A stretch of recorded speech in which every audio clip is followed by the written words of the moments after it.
On ne peut pas donner de règle absolue. Tout dépend du niveau du joueur que vous avez en face de vous, de son tempérament et du vôtre.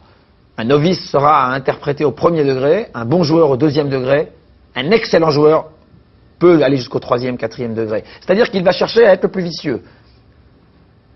Et le grand joueur, vaut mieux renoncer à le lire et jouer vos cartes. Quant à vous, eh bien, il faut que vous fassiez attention à vos gestes, à vos mimiques, à vos paroles.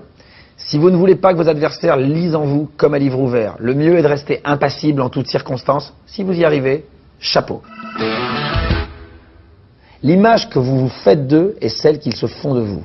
Donc pour bluffer, il faut donc commencer par bien connaître ses gammes. Et puis il faut d'autres qualités, comme l'instinct et le courage.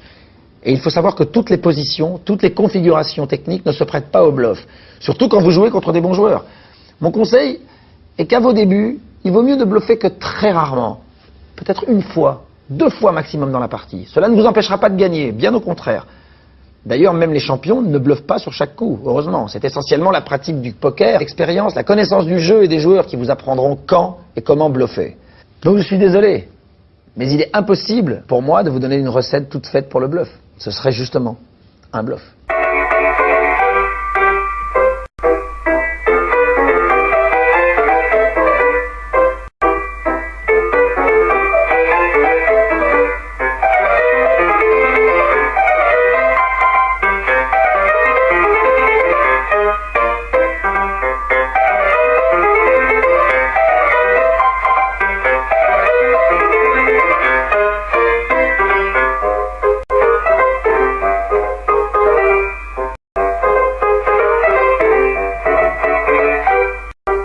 Voilà, ce ne sont que quelques conseils, j'espère qu'ils vous seront utiles. Travaillez, réfléchissez, concentrez-vous, remettez-vous en question, ne pensez jamais que c'est acquis, ne sous-estimez jamais un adversaire, quel qu'il soit. Et peut-être qu'un jour, au hasard de quelques voyages, en passant par Las Vegas, vous gagnerez ça.